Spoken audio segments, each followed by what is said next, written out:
Hi, I'm Carrie Durard with Jonathan's Path.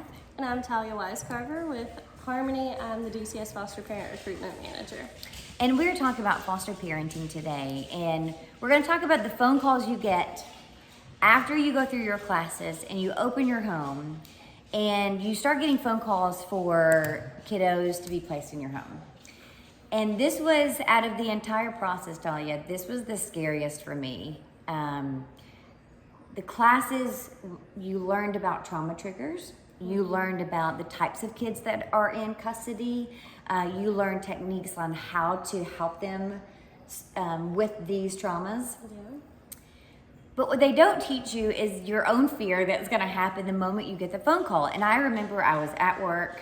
It was for a 12-year-old boy. He was literally coming from court. And of course, I called my husband and said, he's 12. What do we do? What do we do? And he goes, okay, let's go. And so they brought the kid to our home, and we met him outside of the house. And he got out of the car, and his eyes were red. You could tell that he had been crying in the car. But I will tell you this, during your process of the training, you fill out an About Us form. Do you know about that? Do they still do that? I think so. So you fill out like, I'm Carrie, this is my dog who barks in our videos. And so you fill out a form that they can look at, and a picture of your family, I think is also part of it. Study. Yes. And so you'll have this, and the child, I believe they see that before they get in the car. I don't know. Depend on the I think it depends. And so he gets out of the car, he's red-eyed, and I'm like, oh, my heart is breaking because he's 12 years old. He was just taken from his family. Now he's in my driveway. And he's about to walk into my house where he has to sleep tonight, and he doesn't know who we are. And so we walked out to the car and immediately started to, just calm him down. Look, I'm Carrie. Do you like dogs? Because the dogs are in there barking. They can't wait to meet you. Do you like Marvel Comics? Just trying to find something that we could find a common ground on. I think the part that we have learned over the years is we now call the kids while they're in the car before they even get to the house. That's awesome. Because I want them to hear my voice. I want them to hear that, I'm not some ogre, because I'm sure that's what they're thinking. That's what I would be thinking if I were going to someone's... This strange lady's house. Can you imagine? No. I mean, I don't like going to my friend's house because I don't know them. I'm not going to spend the night there. Yeah. And so I try to make some sort of connection ahead of time. These things that I'm talking about are some of the techniques that you will learn during the training process. You will learn how to make a connection with a child. And I know it sounds pretty common sense if you're a parent, but these aren't the average children. They have trauma triggers that you don't expect will happen. I have a kiddo that I sprayed Lysol one day, and that was a trauma trigger. Had no idea, and I could see it on his face, and I thought, okay. And I said, well, you know what? Do you want me to throw it away, or would you feel better throwing it away?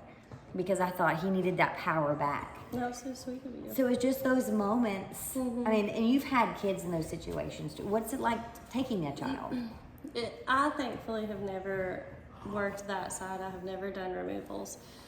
I have placed children in foster homes, and one of the things that I always recommended to my parents when I did training and when I was doing placement and stuff is call on that drive over and ask what their favorite meal is. Yes, we do that. And it's something super simple. A lot of times it could be McDonald's, it could be chicken nuggets, it could be chicken tenders and fries, or corn dogs. That's a big one in kiddos' lives.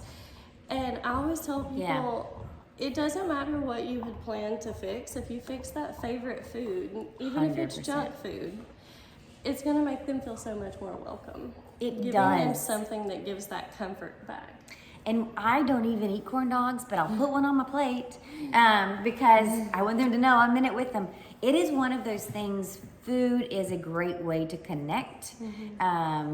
And I did not know that you did that. That is something else that we do during the phone call. Yeah. And we also ask if there's a because we do a lot of teen boys. We know Marvel comics and video games, and I don't know the other stuff.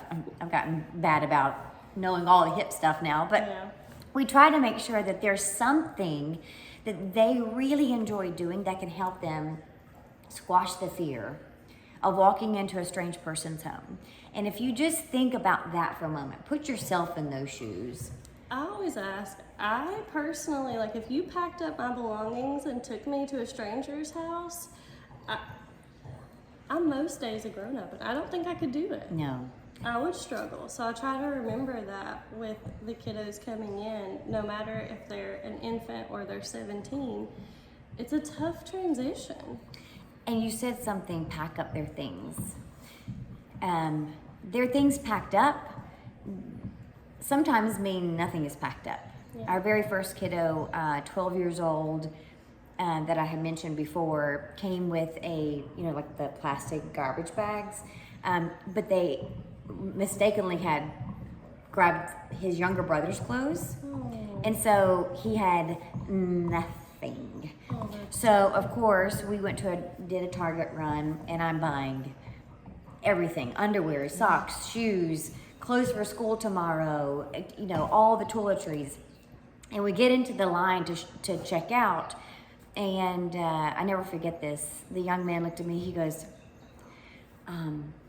is all this for me? And I said, yeah. I said, it's all for you. He goes, no one has ever done anything like that for me before.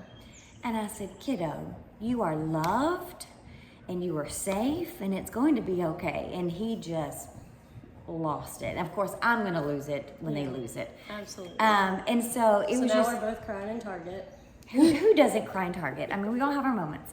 And so we're both just kind of having a moment, but it was so real.